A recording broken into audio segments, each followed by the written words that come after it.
시청자 여러분 안녕하십니까? 11월 25일 인사드립니다. 박민영입니다. 안녕하세요. 이계은입니다. 지난 금요일 미국 증시 3대 지수 모두 상승으로 마무리를 했습니다. 소비자 심리지수가 견고하게 나타나고 있고 거기다가 경제지표까지 탄탄하게 나온 영향으로 3대 지수가 모두 상승 흐름을 그려줬는데요. 다만 일부 종목들의 순환매 현상은 지속이 되고 있습니다. 테슬라는 3%대 상승을 만들어낸 반면 엔비디아는 3%대 하락으로 이어졌는데요. 주간 옵션 만기를 맞아서 테슬라에 대한 거래가 늘어난 것도 영향을 미쳤습니다. 자, 이번 주에는 델 테크놀로지의 실적 발표도 있고요. 그리고 한은 금통이 예정이 되어 있습니다. 여러 가지 이벤트들이 한 차례 지나가고 나서 이제 점차적으로 안정기에 접어들 수 있을지 함께 지켜보시면 좋을 것 같은 한 주가 되겠습니다. 네, 또 주 후반은 미국의 휴장과 조기 폐장 등의 이벤트도 있기 때문에 그것 역시 같이 고려하면서 전략 챙겨가도록 하겠습니다.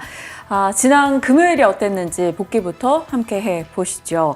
금요일장 코스피는 소폭 오르고 코스닥은 떨어진 채 마무리가 됐습니다. 일단 코스피가 4일 연속 상승 흐름을 나타냈죠. 9거래일 만에 2,500선을 탈환했습니다. 엔비디아 등이 정규장에서 강했고 마이크론과 같은 타 반도체 종목이 함께 가주면서 이날은 반도체 진영이 그럭저럭 힘을 내줬습니다. 특히나 SK하이닉스가 강하게 올라준 영향이었고요. 지수는 빨간불을 지켜낼 수가 있었죠. 시장에서 좀 우호적으로 볼 수 있었던 것은 외국인의 현선물 매수세가 유입됐다라는 게 되겠습니다. 자, 반면에 코스닥은 상승에 동참하지 못했습니다. 0.5% 하락했는데요. 반도체 진영, 반도체 소부장 괜찮았고 2차 전지 나쁘지 않았습니다. 엔터나 화장품 쪽에서도 시세를 줬는데 이날 하락의 주범은 바로 바이오였습니다. 알테오젠, 펩트론 등의 종목들이 변동을 크게 키웠고요. 투매가 나오면서 지수 상승에 발목을 잡았죠. 0.5% 코스닥은 하락했습니다.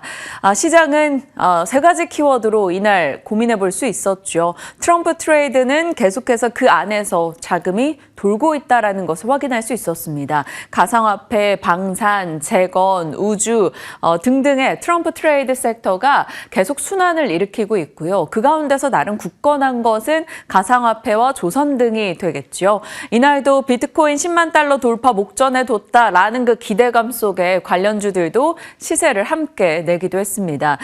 일단 국내에서 비트코인 관련주보다는 비트코인을 비롯한 가상화폐 자산에 좀 더 집중되는 흐름이 나타났고요. 코인 시장 쪽의 자금 이탈은 당연히 국내장으로 봤을 때는 수급의 블랙홀을 역할을 할 수밖에 없습니다. 그쪽으로 좀 수급을 빼앗기는 느낌을 우리는 지울 수가 없죠. 그리고 든든한 하반기의 미들맨이었던 바이오 쪽이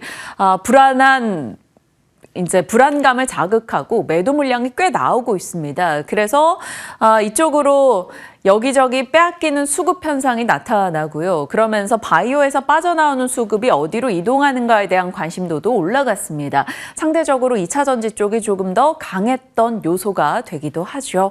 트럼프 머스크 트레이드 순환매 계속 돌고 있다 말씀을 드리는데 조선, 우주항공, 남북경협, LNG 쪽에서도 조선과 피팅, 밸브, 성강밴드 등의 종목들 계속해서 나름 견조한 흐름을 이어가고 있고요. 자율주행 로봇 그리고 트럼프 프리존에 대한 관심도도 높습니다. 트럼프 영향을 좀 덜 받는 분야라는 거죠. 수혜 느낌이 있는 원전이나 전력도 있겠지만 엔터 쪽도요. 관세 이슈 등에서 좀 자유롭다라는 측면 그리고 많이 빠져 있었기 때문에 수급 빈집이었었다라는 측면에서 11월 들어서 굉장히 강하게 엔터 쪽이 흘러가고 있습니다. 그리고 피해 섹터로 여겨지면서 흔들렸던 분야들이 반도체, 2차 전지, 바이오, 화장품이었는데 지난 금요일장에 한해서는 반도체와 2차 전지, 화장품이 모두 반등을 줬습니다. 바이오만이 상승에 동참하지 못했다라는 흐름 기억이 나네요. 빠르게 시장 내에서도 좀 봄날이 왔으면 좋겠는데요. 바이오가 밀어버린 코스닥이라는 제목을 달았습니다. 하반기에는 든든히 이 코스닥에서 다른 섹터가 밀릴 때 지켜줬던 바이오가 이제는 밀어버리는 요소가 돼버렸네요. 이날 알테오젠 그 전거래일 20% 하락을 모두 메꾸며 1% 하락으로 마무리가 됐었는데 바로 다음 날인 금요일장 15% 하락으로 끝이 났습니다. 펩트론 역시나 장중에 하한가까지 터치했다가 25% 급락으로 마무리가 됐죠. 거래가 이쪽으로 엄청나게 쏠렸고요. 수급 블랙홀 현상을 보여줬습니다. 알테오젠은 이날 이 이슈가 있었죠. 계속 특허 불확실성이 리스크로 작용하면서 차익 실현 압박을 받고 있습니다. 자, 머크가 미국 특허청에 할로자임 특허 무효 심판을 신청했다라는 소식이 있었죠. 이것은 당연히 알테오젠 입장에서는 긍정의 소식일 수밖에 없습니다. 다만 그럼에도 불구하고 불확실성 발생으로 인한 차익 실현 움직임이 나타났다. 시장은 이렇게 평가하고 있네요. 자, 이 내용은 알테오젠의 ALT-B4의 할로자임 특허 침해에 대한 선제 조치로 시장은 해석하고 있고요. 머크 측에서 이 특허 쪽에 굉장히 신속하고 치밀하게 리스크 관리에 들어가는 것이다. 지금 신속하게 대응해서 키트루다 SC 판매 목표 전까지 관련한 불확실성을 제거하려는 움직임으로 시장에서는 해석 등이 나오고 있습니다. 그리고 만약에 특허 무효 심판이 개시되게 된다면 머크의 승소 확률이 굉장히 높다라는 분석들도 각각 뒤따르고 있죠. 그리고 장 마감 이후에 알테오젠 측에서도 특허 침해 소지가 전혀 없다라고 입장을 밝히기도 했었는데요. 다만 기술적으로는 분명 추세 이탈의 흐름이 나왔기 때문에 이것에 대한 부담은 있을 겁니다. 그리고 단기적인 투자자들의 이탈도 빠르게 나타날 여지가 있겠죠. 불확실성이 발생하면서 올해 정말 많이 올라왔던 종목으로서 차익 실현의 명분, 그리고 연말이다 보니까 대주주를 피하고자 하는 움직임 등도 같이 나타나면서 변동을 보여줬습니다. 알테오젠이 회복할 수 있을지, 어떤 대응을 해야 될지 고민되는 시점이고요. 보로노이의 변동, 알테오젠의 변동, 그리고 펩트론의 변동이 강하게 나타나고 있죠. 펩트론은 목요일에 기업 설명회가 있었는데 거기서 고객사나 계약 내용 등에 대해서 어떤 구체적인 설명이 없었다라는 것에 대한 실망감이 작용했습니다. 알테오젠이 6거래일 동안 30% 이상 밀렸고요. 펩트론 역시나 5거래일 중에 하루 제외하고 계속된 하락을 나타내고 있죠. 하한가까지 내려갔는데 오후 2시경쯤에 이 계약 상대방과 비밀 유지 조항 때문에 구체적으로 밝히지 못했습니다. 사업은 순조롭게 진행 중입니다라는 회사의 해명 공시가 있었습니다. 그래서 하한가 부근에서 일부분 낙폭을 줄였고요. 25% 하락으로 끝이 났습니다. 자, 이렇게 바이오 미들맨들의 흔들림에 우리가 어떤 대응을 해야 될까 고민되는데요. 잠시 후에 전략 나눠보겠습니다. 자, 상대적으로 바이오 쪽의 수급이 이쪽에 우호적으로 작용을 하고 있습니다. 2차 전지. 이날 노스볼트의 파산 신청 이슈와 탄산 리튬의 반등이 지속되고 있다는 것에 힘입어서 2차 전지 종목군들이 비교적 괜찮은 흐름을 나타냈습니다. 그런데 들려오는 최근의 뉴스들 중에서 키워드로 삼성 SDI 그리고 각형 배터리가 눈에 띄는데요. 이 노스볼트 파산 신청 이슈로 놓고 봤을 때는 노스볼트의 고객사 폭스바겐, BMW 등이 각형이 메인인 폼팩터를 선호한다라는 것이죠. 그렇기 때문에 각형에서 삼성 SDI가 강자이고 CATL 등이 대체로 거론이 될 수 있으나 미국 공장 등을 생각해 봤을 때는 삼성 SDI가 그들의 차기 선택지가 될 것이다. 이런 기대가 등장하고 있습니다. 그리고 주말 사이에 추가된 단독 뉴스인데요. 아우디 전기차 현재 2개 모델에 대해서 삼성 SDI가 배터리 납품을 하게 된다라는 겁니다. 각형 프리미엄 라인이고요. 앞으로 내년도 상반기에 쓸 새로운 모델에 대해서도 삼성 SDI가 아우디에 납품을 한다. 고객사가 다변화돼 가고 있다라는 점이 부각되고 있네요. 그래서 최근 들어서 각형 배터리에 대한 관심이 올라가고 있음을 한번 모아봤습니다. 유럽 내에서 작년 배터리 탑재율로 봤을 때는 각형이 절반 정도 정도를 차지했다라고 합니다. 각형 같은 경우는 최근에 부각되는 이유가 알루미늄 캔 속에 셀을 넣기 때문에 내구성이 있고 안정성이 더 좋다라는 거죠. 물론 에너지 밀도가 조금 떨어지는 단점과 무게에 대한 단점이 있습니다. 그런데 최근으로서는 내구성과 안정성 그리고 빠르게 시장에서 다양하게 적용될 수 있다라는 점이 하나의 메리트로 부각되고 있죠.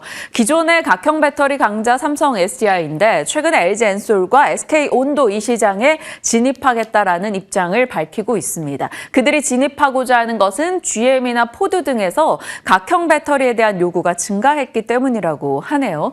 그래서 삼성 SDI 밸류체인 일단은 정리를 하고 갑니다. 8월경에 한번 정리했던 내용인데요. 이렇게 소재단이 있을 거고요. 부품단이 있죠. 각형 쪽으로 봤을 때 뭐 이렇게 상신 EDP나 신흥 SES 이런 종목들 많이 거론이 되니까요. 한번 체크해 주시고요. 그때 당시에 주목했던 것은 전고체 관련주, 뭐 각형 부품주, 화재에 초점을 맞춰서 이 부분을 정리했었는데 이번엔 또 삼성 SDI의 각형 배터리가 고객사 다변화 측면에서 탑재되고 있다라는 뉴스로 정리를 해봅니다. 자, 그리고 지난 금요일에 시세가 괜찮았던 쪽들 살펴보면 반도체는 엔비디아 흐름이 나쁘지 않았다라는 것과 미국 상무부 장관이 임기 내에 보조금 지급을 완료하겠다라는 이 칩스법 관련한 어느 정도의 리스크를 좀 덜어주는 목소리가 있어서 반도체 쪽이 강한 흐름이 있었고요. 방산주는 단기적으로 재건 쪽이 주목받으면서 흔들린 변동이 있었는데 단기 낙폭 과대에 따른 반발 매수세와 러시아 IRBM 발사 이슈 등이 맞물렸습니다. 이쪽은 근데 재건과 계속 눈치 보기 흐름을 보여주고 있기 때문에 뚜렷하게 단기적으로는 베팅하기가 좀 어렵지 않나 싶네요. 원전과 조선 계속해서 트럼프 트레이드 중심에서 나름 굳건하게 자리를 지켜내고 있습니다. 이날 산업부 원전 로드맵에 대한 이야기는 브리핑에서 그날 말씀을 드렸었고 하나오션과 HD 현대중공업 고발 취소 관련한 이슈 있었고요. 미국 군함수주 모멘텀 있었습니다. 그래서 원전 조선 쪽 트럼프 트레이드가 묻으면서 본업 플러스 트럼프 이렇게 해서 강세 흐름을 나타냈고요. AI 소프트웨어 이야기 요즘 정말 많이 말씀을 드리고 있는데 이날 SP소프트 상한가, 솔트룩스의 급등 등이 도드라졌습니다. AI 기본법 제정안 법안이 소위를 통과했다라는 소식과 스노우플레이크의 호실적 등이 맞물렸고요. 오픈AI가 삼성전자의 AI 기능을 탑재할 수 있다라는 얘기도 흘러나왔습니다. 그래서 AI 소프트웨어 진영이 강했고요. 화장품은 최근에 11월 가장 최악의 섹터 하나 꼽아봐라 하면 많은 분들이 화장품 꼽을 수도 있을 텐데요. 화장품 그만큼 좋지 못했었고 교보증권에서는 실적 대비해서 단기 낙폭 과대가 너무 심하다. 그래서 저가 매수 기회다라고 의견을 내기도 했습니다. 일부 올라섰네요. 그리고 이날 유리기판 종목도 증권사 한 보고서에서 SK 앱솔릭스가 R&D 보조금을 획득했다라는 것은 미국 반도체 공급망 기업으로 인정을 받은 것이다. 이래서 시장 내에서 유리기판도 한 축의 상승을 담당하기도 했습니다. 자, 그럼 본업에서 트럼프가 나름 묻어서 좋은 흐름을 나타낸 것은 AI 소프트웨어, 트럼프 쪽의 규제 철폐에 대한 기대감이 있죠. 그리고 원전과 조선 등이 될 수 있겠습니다. 이 부분의 시세가 계속 이어질지는 봐야겠고요. 11월 초중이었죠. 이제 생존의 명분에서 내러티브 편으로 나름 굳건한 내러티브를 구축하고 있는 분야들을 살폈었는데 소프트웨어, 로봇, 엔터였습니다. 엔터부터 본다면 아티스트 리스크에 대한 우려감이 많이들 있었으나 최근에는 그거보다 시장 리스크가 더 커 보인다라는 거죠. 상대적으로 아티스트 리스크가 조금은 약해 보이는 느낌이 나면서 엔터에 관심이 올라가고 관세 부담에서 자유롭고 수급 빈집인 것에 로제 효과가 더해졌죠. 거기에 GD까지요. 그 실적 개선 기대감, JYP 엔터를 필두로 해서 조금 높아지고 있고요. 신인과 주력의 컴백 이슈 등이 맞물려 있는 상황이었죠. 로봇도 일론 머스크로 인해서 휴머노이드 로봇에 대한 모멘텀이 올라갔고 웨어러블 로봇 등의 계속된 로봇 뉴스가 나오고 있었고요. 하드웨어보다 소프트웨어. 하드웨어는 여러 가지 규제 압박 등을 받고 있었고 업황에 대한 논란이 나오고 있는 찰나에 소프트웨어가 미국 내에서 승승장구 흐름을 기록했고요. 글로벌 기업들이 AI를 업무적으로 도입하는 흐름이 나타나면서 AI 적용의 시대 소프트웨어로 자주 말씀을 드렸었습니다. 거기에 트럼프 진영에서는 소프트웨어 등에 대한 규제 기대감도 있고요. 그랬던 가운데 지난 금요일에 AI 기본법 제정안 법안의 소위 통과 이슈가 있었던 데다 아마존의 엔스로픽 추가 투자 소식이 들려왔습니다. 오픈 AI 측의 경쟁사로 볼 수 있는 엔스로픽의 아마존의 추가 투자. 그래서 일단 소프트웨어 전반에 이런 기류가 돌고 있다라는 것 플러스와 트레이딩 관점으로 아마존과 관련된 소프트웨어는 일단 정리를 했습니다. 남성 같은 경우는 알렉사 오토 측면에서 아마존과 같이 AI 비서에 협력을 했던 바가 있었고요. 소프트웨어에서 아마존 클라우드 서비스에 협력 사례가 있었고요. 웅진, 솔트룩스, 쌍용정보통신, 콤텍시스템 등도 같은 맥락으로 AWS의 파트너 체크가 가능하겠습니다. 그 밖에 관련주는 이렇게 정리가 되는데 이쪽은 이 뉴스에서 뽑아낸 소프트웨어인 것이고 전체적인 AI 소프트웨어 진영에 여전히 긍정의 소식 등이 나오고 있다. 이 정도 체크해 주시면 되겠습니다. 그리고 엔터 쪽도 연결고리 볼까요? 계속해서 빅뱅 2NE1과 같은 2세대 아이돌의 활발한 활동 소식이 전달되고 있고요. 로제와 브루노 마스가 시작한 엔터에 대한 재관심, 실질적으로 주식시장에 영향을 주고 있죠. 또 연말이기도 하고요. 11월 JYP 엔터 35% 올랐고요. YG도 28%, SM이나 하이브도 10% 이상 올랐습니다. 시장 대비해서는 명확하게 선전했다라고 볼 수 있겠죠. 거기에 주말에 더해진 이 뉴스가 있습니다. 한중 문화예술과 콘텐츠 교류를 확대하기로 했다라는 소식이 들려왔죠. 그리고 중국 내에 한국 영화 산업과 공연이 활발해져야 된다라는 한국 측의 요구사항도 있었습니다. 한한령 해제에 대한 기대감, 구체적인 어떤 안이 나온 것은 아니지만 이런 기류가 형성되고 있다라는 측면에서는 긍정적일 수 있겠죠. 엔터나 콘텐츠 관련해서 조금 주목하면서 체크해 가겠습니다. 연결고리로 이렇게 넣어봅니다. 자, 그리고 또 다른 연결고리는 앞서 반도체 진영에서 지난 금요일 엔비디아나 미국의 반도체 흐름이 좋았었기 때문에 올랐었다라고 말씀을 드렸었는데 주말 사이에 이 뉴스가 쏟아졌죠. 블룸버그가 보도한 내용이었습니다. 젠슨 왕이 삼성전자 5세대 HBM인 HBM3, 8단, 12단 모두 납품받는 방안을 검토하고 있고 납품 승인을 빠르게 패스트트랙으로 진행할 것이다 라는 얘기가 있었습니다. 아직까지 구체적으로 납품 확정 뉴스는 아니지만 엔비디아의 이런 의지가 나름 긍정적인 영향을 줄 수 있을지 추가적인 흐름을 한번 지켜보도록 하죠. 물론 뉴욕장에서는 엔비디아 3% 빠진 이후에 나왔던 얘기라서 어떻게 반영할지는 지켜봐야겠습니다. 자, 그리고 어느덧 돌아보니 새해가 다가오는 시점이더라고요. 이제 올해가 끝나갑니다. 새해가 다가올 때쯤 되면 우리가 항상 생각나는 몇 가지 이벤트 등이 있는데요. 제약바이오 쪽도 있겠지만 IT, 반도체 혹은 기술 진영에서 주목하는 CES도 생각이 납니다. 그러면 내년도 CES는 어떤 것들이 키워드가 될 것인가? 지금으로서 몇 가지들 고민을 해보죠. 당연히 AI, 자율주행, 로봇 매년 나왔던 단골이니까요. 나올 거고요. 올해 유달리 양자 컴퓨팅에 대한 관심도가 주가 측면에서 꽤 나오고 있다 보니 관련한 이야기도 있지 않을까 일단 후보로 체크해 두겠습니다.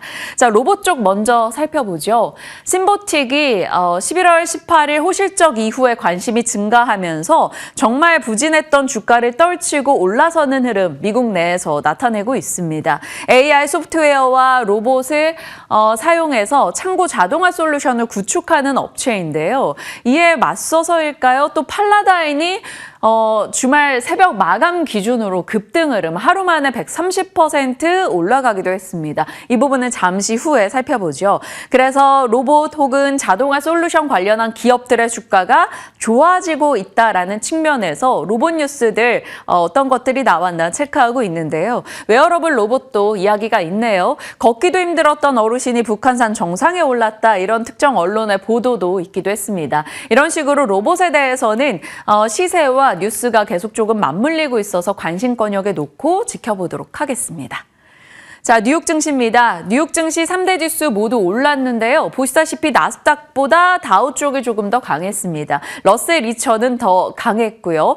경제 지표 호조로 인해서 3대 지수가 상승했습니다. 여기서 말하는 경제 지표 S&P 글로벌이나 서비스업 PMI 등인데요. 4개월 내 최고치 혹은 4개월 연속 상승을 나타냈습니다. 경기나 증시에 대한 자신감이 있다 보니까 상대적으로 덜 오른 종목들로 관심도가 좀 이동했고요. 러셀 2000, 다우가 상대적으로 강한 흐름을 나타내기도 했습니다. 자, 엔비디아, 애플, 알파벳은 실적 성장률 둔화 우려감 속에 흔들림이 있었고요. 알파벳 같은 경우는 구글의 크롬 매각 이슈가 부각되면서 또 부진했습니다.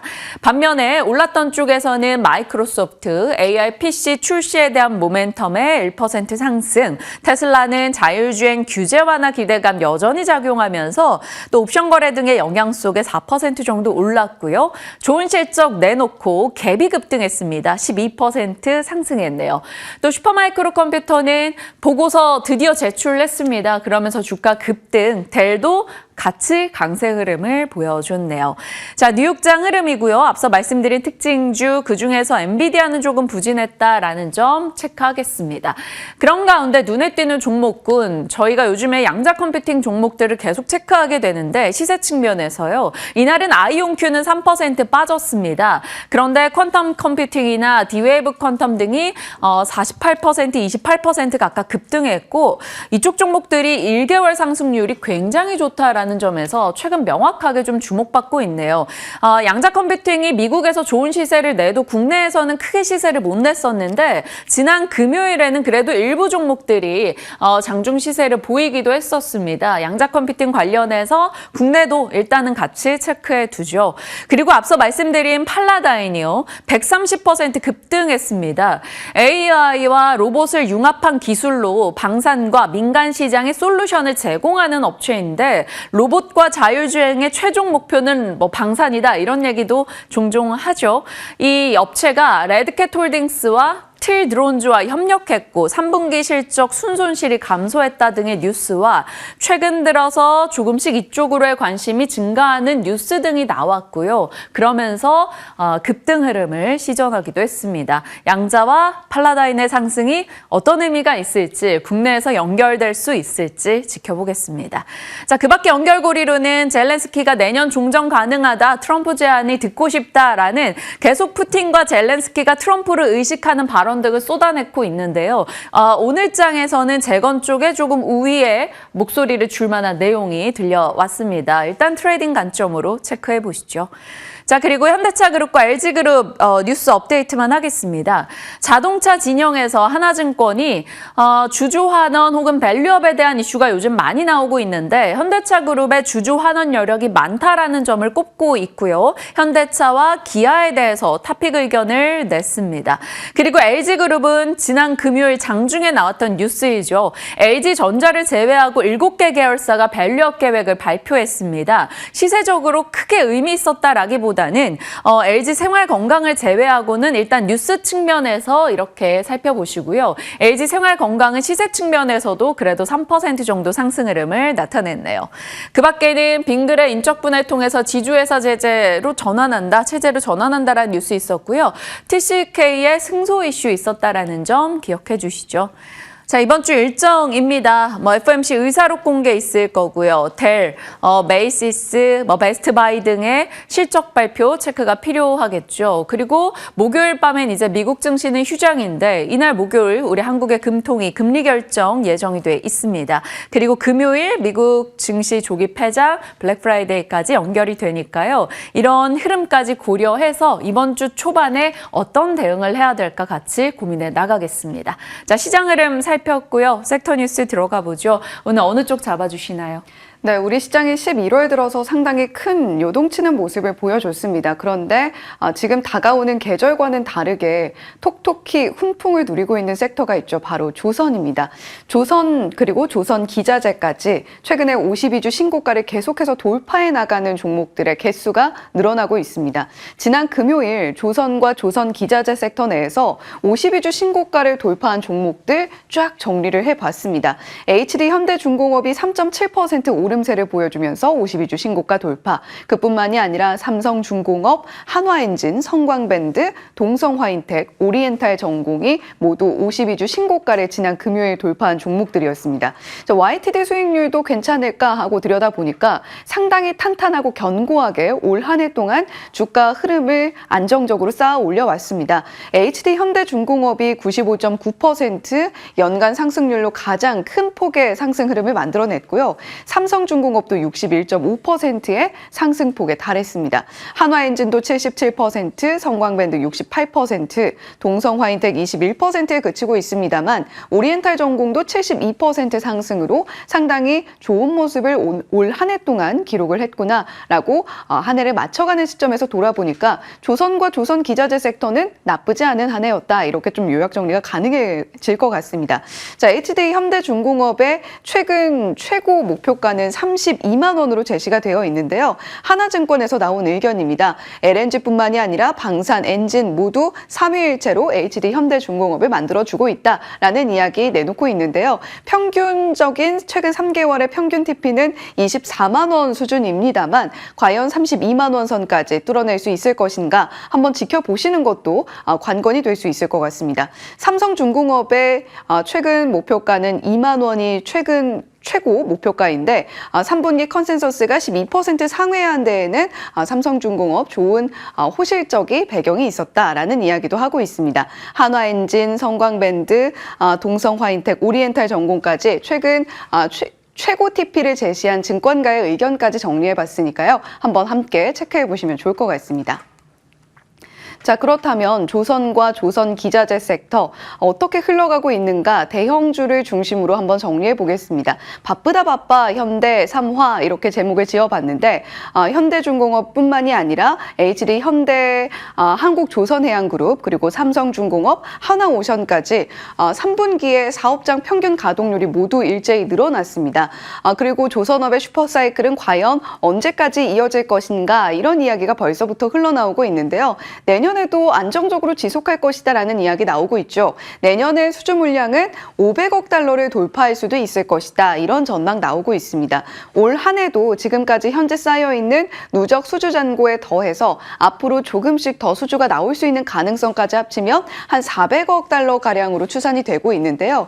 2025년 내년이 되면 500억 달러를 돌파를 하면서 올해보다도 한 25%가량 더 늘어날 수 있을 것이다. 이렇게 시장에서 이야기가 나오고 있습니다. 올해 조선 5개사 수주 규모가 399억, 그러니까 400억 달러가량이라는 점을 감안을 한다면 내년에는 더 폭발적인 성장이 가능할 수 있을 것이다 라는 이야기 시장에서 흘러나오고 있다는 점 함께 체크해 보시면 좋을 것 같고요. 자, 지금 선사별로 수주 목표치와 수주 금액 어느 정도까지 달성이 됐는가 한 번 더 체크를 해보겠습니다. 한화오션은 목표 금액을 올해 제시를 따로 하지 않았고요. 그럼에도 불구하고 81억 달러가량의 수주액을 기록을 하고 있습니다. 삼성중공업보다도 더욱더 많죠. 삼성중공업은 올해 목표 금액을 97억 달러로 제시를 했는데 현재까지 누적 수주액은 60억 달러에 달하고 있습니다. 지금 목표치보다는 못 미치고 있는 모습을 나타내고 있습니다만 삼성중공업 같은 경우는 최근에 LNG선, 그러니까 조금 더 마진율을 높일 수 있는 쪽으로 선별 수주를 받고 있는 움직임이 굉장히 뚜렷하게 나타나고 있거든요. 그러한 부분들이 반영이 됐을 때 삼성중공업이 마진율을 더 추가적으로 올려줄 수 있다라는 기대감도 가져볼 수 있게 하는 부분입니다. HD 한국조선해양그룹들은 일제히 100%가 넘는 올해 목표 수주 금액을 달성을 하고 있으니까요. 이러한 부분들이 내년에도 이어질 수 있을 것인가 지켜보시는 것도 좋겠죠. 자, 그렇다면 피크아웃에 대한 우려감이 벌써 나오고 있다라고 말씀을 앞서서 드렸는데 그 피크가 과연 어느 정도 수준일까 그 부분을 감안하는 것도 굉장히 중요할 겁니다. 현재 LNG선 부족하다라는 이야기는 계속해서 나오고 있는데요. LNG 터미널 프로젝트가 글로벌 각국에서 진행이 되고 있습니다. 지난 2년 전에 조선업의 사이클을 만들어냈던 LNG 터미널 프로젝트, 거기다가 아시아 선사들을 중심으로 한 해운 동맹이 다시 본격화가 되면서 컨테이너선 발주도 늘어날 것이다라는 기대감이 자리하고 있죠. 자, LNG선은 컨테이너선보다는 마진율을 조금 더 높게 가져갈 수 있는 부분이기 때문에 더 긍정적으로 보기는 합니다만 LNG선 호황이 지속될 것이다라는 이야기 나타나고 있습니다. 내년에는 아마 88척가량의 수주를 추산하고 있는데 2023년에 51척 그리고 올해 추정치가 최종적으로 한 55척 정도 나올 것이다라는 것을 감안하면 88척의 수주 추산은 또 한 번 레벨업이 가능하다라는 것으로도 풀이가 됩니다. 2022년도 당시가 한 해 동안 LNG선을 수주한 이력으로 가장 두드러졌던 한 해인데요. 그때 당시에 기록했던 119척에 육박하지는 못하더라도 그에 근접하는 수준으로 나아가고 있다는 분석이 나오고 있습니다. 자, 앞서서 말씀드렸던 것처럼 LNG 터미널 프로젝트가 진행이 된다고 했을 때 2029년에 완공으로 추산이 되는 규모가 52 MTPA 이렇게 좀 추산이 되고 있습니다. 이에 따라서 2026년의 슈퍼사이클만큼은 아니더라도 역시 그에 육박하는 수준을 한 번 더 기록해 줄 수 있지 않을까 이런 이야기 나오고 있으니까요. 앞으로 조선 관련주들, 조선 기자재 관련주들의 피크아웃 일단 2025년에는 그다지 걱정할 필요가 없겠다라는 이야기 흘러나오고 있다는 점 그리고 이러한 부분들이 부각이 되면서 지난 금요일 시장에서 한 번 더 주가 상승을 만들어냈다는 점 체크해 보시면 좋을 것 같습니다. 자, 그렇다면 조선 밸류체인 한 번 더 짚고 들어가 보죠. 민영앵커가 이전부터 정리해줬던 조선 밸류체인의 엔진 부품 쪽을 조금 더 상세하게 나눠봤고요. 그리고 설비 쪽에서 들어갈 수 있는 조선 기자재 관련주들 조금 더 상세하게 분류를 한번 해봤습니다. 스크러버 쪽의 1승도 최근 주가 흐름이 나쁘지 않고요. 무엇보다도 LNG선이 부각이 되면서 세진중공업처럼 LNG 탱크 쪽을 제작하는 기업들도 함께 부각을 받고 있습니다. 그리고 역시 LNG선에서는 본행제가 핵심이라고 할 수 있겠죠. 한국화본과 동성화인텍도 역시 지속적으로 시장에 관심을 받고 있는 조선 기자재 종목들 중에 하나입니다. 이렇게 선박 제조뿐만이 아니라 엔진, 피팅, 밸브, 설비 쪽까지 골고루 자극을 받고 있는 조선 밸류체인 한 번 더 체크를 해보시면 좋을 것 같고요. 자, 사실 조선의 슈퍼사이클, 피크아웃에 대한 우려감은 늘 실적이 잘 나오는 섹터를 중심으로 흘러나오는 이야기입니다. 자, 그렇다면 조선에 또 다른 바퀴가 있지 않을까라고 들여다봤을 때 저희 브리핑 시간을 통해서도 많이 전해드렸던 부분이죠. MRO입니다. 하나오션이 MRO 추가 수주 소식을 들고 왔는데 미국 해군 7함대의 MRO 쪽을 하나오션이 꽉 잡을 수 있게 되는 것인가 11월 달에 6호남 수주 소식이 들려왔습니다. 수리 기간은 2025년 4월까지고요. 수주 금액 역시 수백억 원대로 하나오션의 또 다른 주요 먹거리 사업이 될 수 있을 것이다라는 부분을 확인시켜주고 있습니다. 지금 현재 미국은 중국이 보유하고 있는 전함 대수에 훨씬 못 미치는 전함 대수를 보여주고 있기 때문에 앞으로 추가적으로 함정을 유지하고 보수하는 MRO 종목뿐만이 아니라 군함을 건조하는 것도 가능하지 않겠느냐라는 긍정적인 시각 흘러나오고 있습니다. 하나오션은 실제로 미국의 존스법에 따라서 미국에 위치한 조선소에서 군함을 건조해야 된다라는 법령에 저촉되지 않도록 필리조선소를 인수한 바가 있죠. 군함 수주가 충분히 가능하다라는 이야기입니다. 거기다가 우리 해군 쪽에서도 하나오션은 퍼포먼스를 내고 있는데 차기 울산급 호위함 건조 사업에서 하나오션이 단독 입찰을 했다라는 소식입니다. 그 규모를 들여다보면 8,391억 규모이기 때문에 하나오션이 방산과 이 조선을 합쳐서 또 추가적인 레벨업이 가능하다라는 이야기를 시장에서도 하고 있는 것이죠. 자, 거기다가 캐나다 순찰 잠수함 프로젝트 일본이 유력했는데 입찰을 포기했습니다.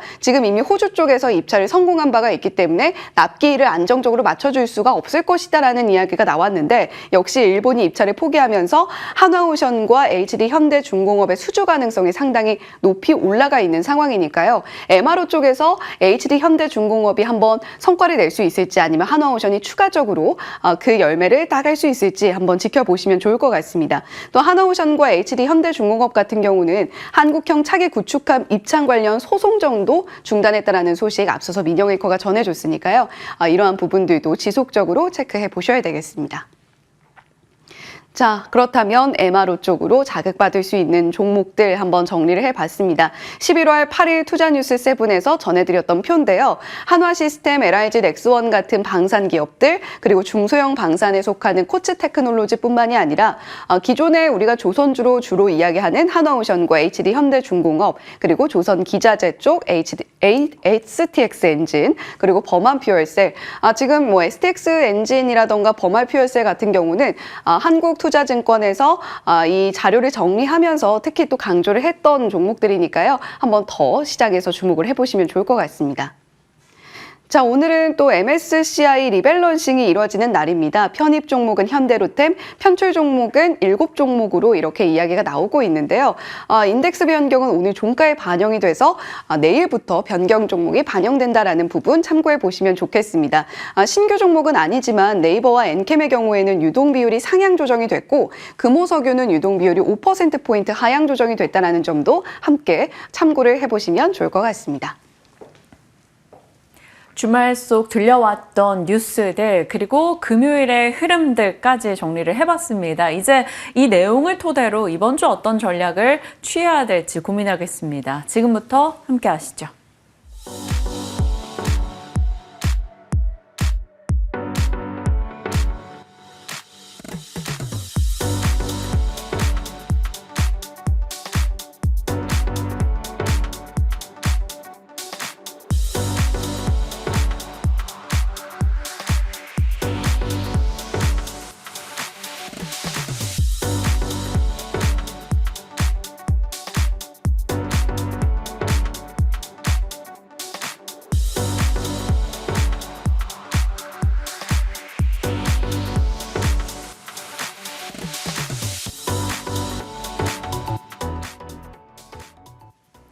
네, 글로원 파트너스 이성우 이사님과 또 한 주 시작하는 전략 챙겨보겠습니다. 어서 오세요, 이사님. 네, 안녕하십니까. 안녕하십니까.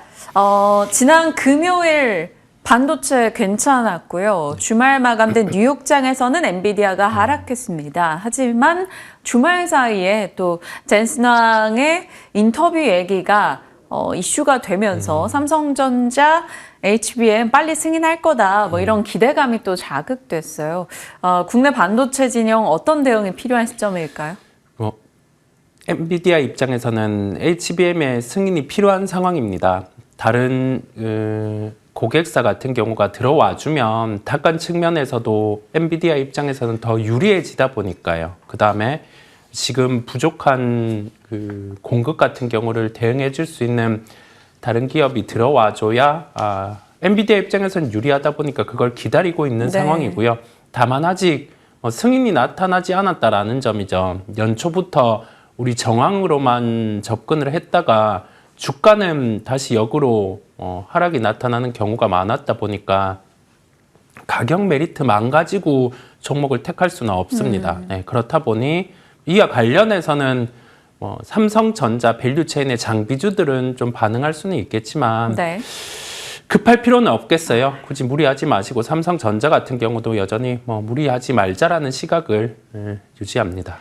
기대라는 점에서 아직 확정이 아니기 때문에 그리고 현재 시장 분위기를 놓고 봤을 때는 지나치게 공격적일 필요가 없다라는 점을 염두에 두겠습니다. 들려왔던 삼성전자 모멘텀 나쁘지 않은 뉴스이나 공격적 베팅을 할 필요는 없다라는 얘기고요.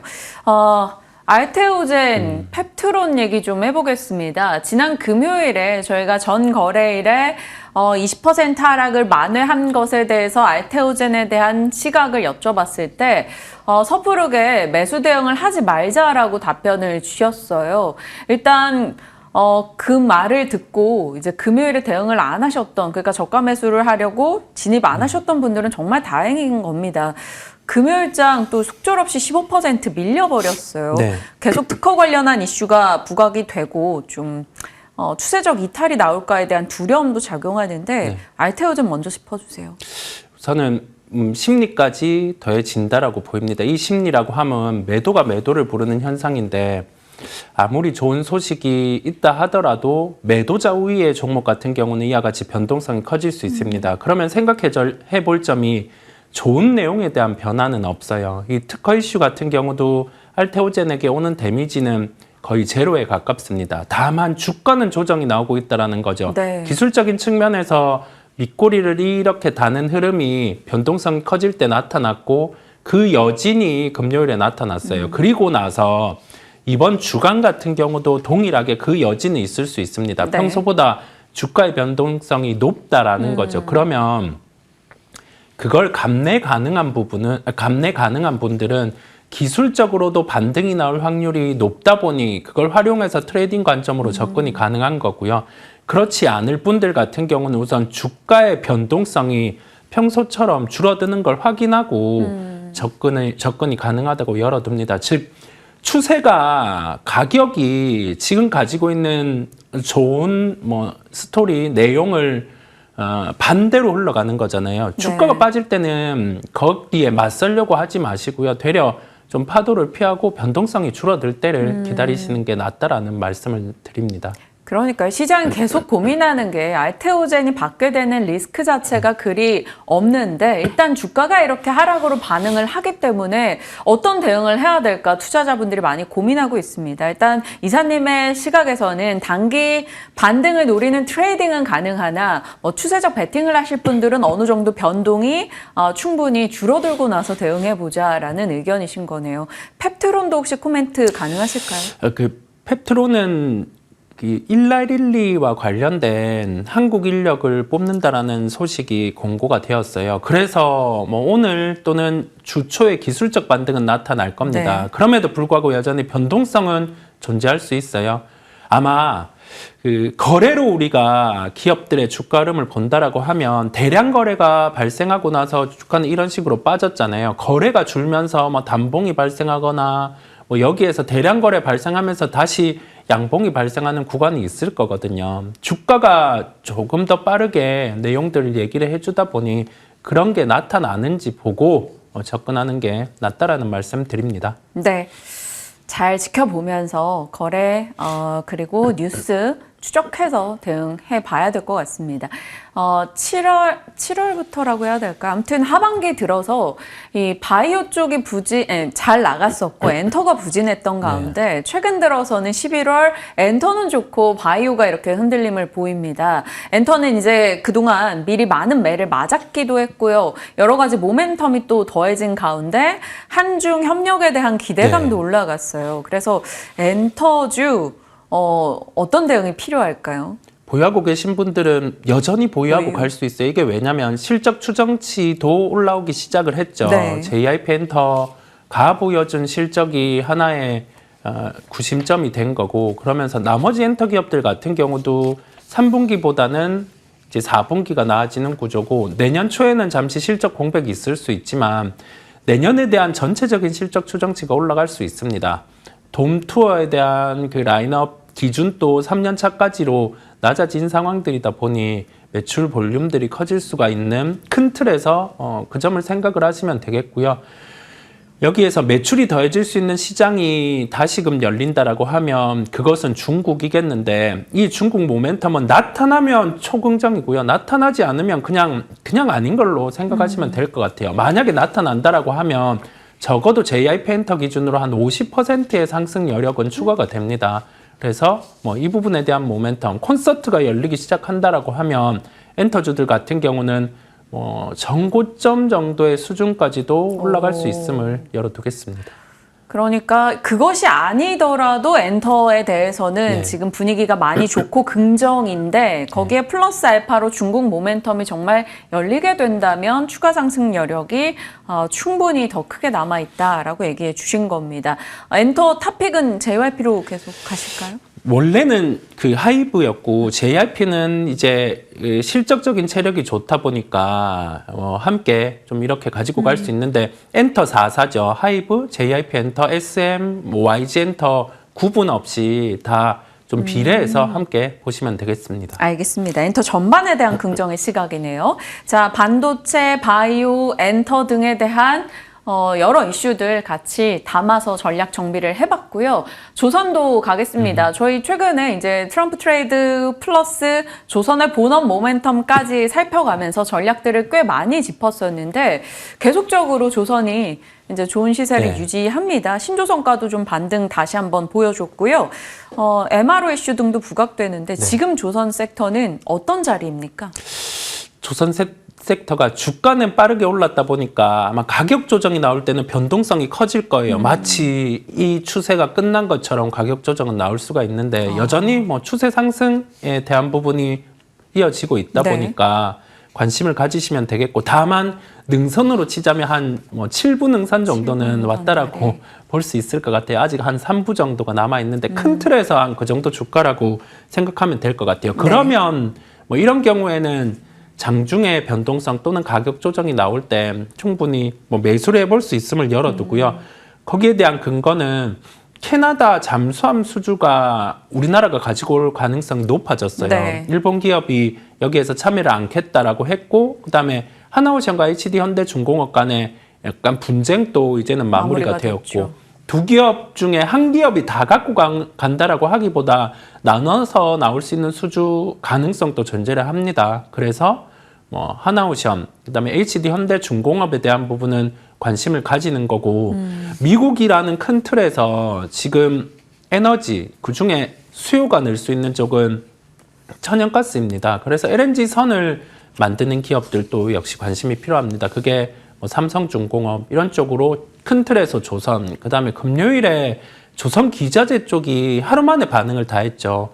다만 대량 거래 발생했고 이제 의미 있는 주가 수준으로 시세가 시작할 수 있다라는 점에서 금요일에 대량 거래가 발생한 기업들은 관심을 함께 가지시는 걸로 말씀드립니다. 성광밴드, 뭐 동성화인텍 이런 피팅 밸브 보냉제 등의 종목들 흐름이 괜찮았었는데 하나오션, HD현대중공업, 삼성중공업과 함께 이렇게 의미 있게 거래량 실리면서 반등한 종목들 기자재도 같이 체크해보자 이렇게 정리하겠습니다. 7부 능선이나 그래도 올라갈 파이가 더 남아있다라는 점을 얘기해 주셨네요. 자, 다음 질문은 제가 고민하다가 아이템이 그래서 삼성 SDI에서 각형 배터리나 로봇 중에 답변하시기 좋으신 걸로 아이템을 골라주세요라고 보냈더니 로봇으로 잡아주셨어요. 네, 로봇을 택했어요. 왜 그러셨을까요? 로봇은 이게 단기가 아니라는 생각이 듭니다. 휴머노이드 로봇이 과연 시장을 침투할 수 있을까라는 생각을 테슬라 실적 발표 때 컨퍼런스에서 보여줬고요. 휴머노이드 로봇 같은 경우는 지금 2세대 정도가 출시가 되어 있어요. 근데 이 2세대 같은 경우에서 3세대로 넘어갈 때는 난제가 과연 가격의 극복이 가능한가, 그 다음에 규제적인 측면에서 이걸 인정을 해줄까였는데 규제는 완화가 되는 단계일 거고, 가격은 이미 테슬라의 컨퍼런스에서 공개를 했듯이 한 중형차 한 대 정도 가격이다 보니까 이제 뭐 출시를 했을 때는 시장에 대한 침투는 가능한 것으로 보입니다. 그렇다 보니까 로봇 업종 같은 경우는 올해는 주가가 좀 쉬었어요. 네. 그런데 내년에 다시금 조심스럽게 말씀을 드리면 주도주군으로도 떠오를 수가 있다 보니까 아까 뭐 미국의 신보틱 이런 기업도 짚어주셨잖아요. 그런 기업 같은 경우 주가가 반응하는 이유들이 다 있는 거예요. 산업에 대한 볼륨이 커지다 보니까요. 우리나라 기업 또한 관심을 가지셔야 된다는 말씀을 드립니다. 네. 어느 쪽으로 저희가 그러면 탑픽을 받아볼 수 있을까요? 사실 이제 AI 적용을 고민하고 그 적용에는 로봇과 자율주행 또 AI 소프트웨어도 활용 측면에서 계속 거론이 되고 있는 요즘입니다. 그중에서 최근에 주가 반응이 나타나고 있는 로봇에 대해서도 저희가 살폈는데 탑픽을 뭘로 주실지 궁금해요. 협동 로봇으로 뭐 이렇게 주실지 아니면 부품을 이렇게 주실지. 이번에 그 휴머노이드 로봇을 풀어갈 기업과 함께 저는 삼성그룹 같은 경우도 여기에 대해서 신제품을 내놓을 때 중심이 될 것으로 보입니다. 그렇다 보니 레인보우 로보틱스를 말씀드리려고 하고요. 3분기 실적 시즌의 마무리 시장입니다. 그래서 개별주에 대한 반응이 가능하다는 점을 열어두고 코스닥 시가총액 상위 쪽을 보면 제약바이오 쪽은 좀 무거워지는 상황이고 2차 전지는 더 이상 빠지기보다는 여기에서 주가가 머무르다가 기술적인 반등이 강하게 나올 수 있는 요인도 존재를 해요. 2차 전지 업종 같은 경우도 뭐 충분히 가지고 계시다라고 하면 갖고 갈 수 있는데 로봇 쪽은 시가총액 한 10위권 내외로 왔다 갔다 하는데요. 이게 한 5위권 이내로 들어온다라고 하면 주도주군으로도 뜰 수 있겠습니다. 국내 휴머노이드 로봇 상용화의 중심에 위치하고 있다라는 말씀 드릴 수 있겠어요. 이게 그러면 언제 돼라고 할 수 있는데 언젠지는 모르나 지금 그와 관련된 제품은 시장에 나와 있는 상황이에요. 단가가 비쌀 따름이에요. 한 1억 5천에서 한 3억 정도 사이다 보니까 이 가격을 낮출 수 있는 부분은 뭐 부품의 수직 계열화라든지 이런 부분인데 레인보우 로보틱스는 그 부분을 뭐 추진을 해놨다 보니까 한번 관심을 가지겠습니다. 목표가는 16만 원을 제시해 드리고요. 손절가는 10만 5천 원을 제시합니다. 레인보우 로보틱스 16만 원 얘기해 주셨습니다. 손절 라인도 참고해 주시고요. 조금 더 좋게 본다면 내년도 주도 섹터의 가능성도 열어둘 수 있는 로봇, 그 가운데서 일단 레인보우 로보틱스 살펴보겠습니다. 이성호 기사님과 한 주 준비하는 전략 챙겨봤네요. 고맙습니다. 네, 감사합니다.